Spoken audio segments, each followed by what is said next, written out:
name is Janelle Hernandez, and today I will be doing a eulogy about Paul Walker. What do you normally associate when you think of a Hollywood star? You probably start thinking about some rich, snotty person with too much money to blow and who only thinks about themselves, right? Well, Paul was nothing like that. And although I never had the chance to meet Paul, I still like to honor him today. We all know Paul as the hotshot movie star who is best known for playing Brian O'Connor in the Fast and the Furious movie franchise. However, it is what he did outside of films that made him a great person. I would like to speak about how Paul was an influence in my life and then how he changed other people's lives throughout his actions. It all started with the 2001 movie, The Fast and the Furious. I was about 11 years old at the time when I saw this amazing film, and I thought to myself, I want to be cool just like him. Most of my friends at the time wanted to be like Vin Diesel's character instead, Dominic Toretto. But not me, I wanted to be like Brian. I pictured myself driving around in an import tuner that's low to the ground, going to car meets with friends, driving around recklessly and doing crazy action sequences as if I was him. Who would have thought that years later, cars would be one of the main focal points in my life? Still obsessed with import tuners, model sport cars in my teen years, I got myself a Honda Civic and then a Honda Accord.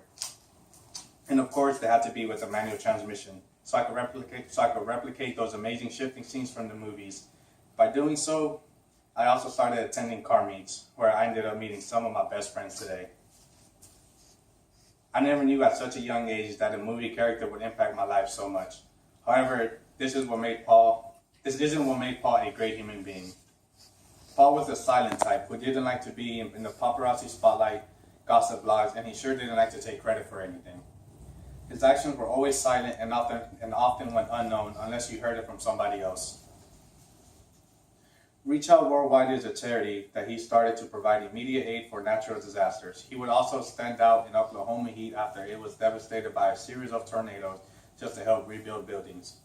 He would often visit places for charity as well, and he would also ask specifically that no cameras be around and for it not to be publicized.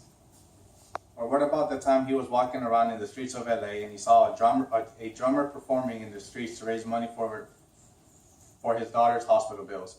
Well, not only did he give that man $100,000, he also got him a brand new apartment out of the kindness of his heart. But my favorite story has to be when I heard that once again he was taking care of somebody else. Paul was inside the jewelry store Bailey Banks and Biddle Jewelers in Santa Barbara, California, where he witnessed a couple looking through engagement rings. After overhearing that the ring was worth over $10,000 and way too expensive, Paul asked the store manager quietly to put it on his tab. Not only that, but he also asked to keep his identity hidden, and then he just walked out.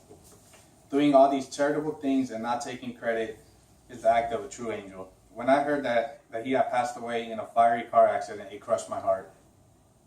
Not only because he impacted my life, but because he impacted so many others around him. He was a true humanitarian.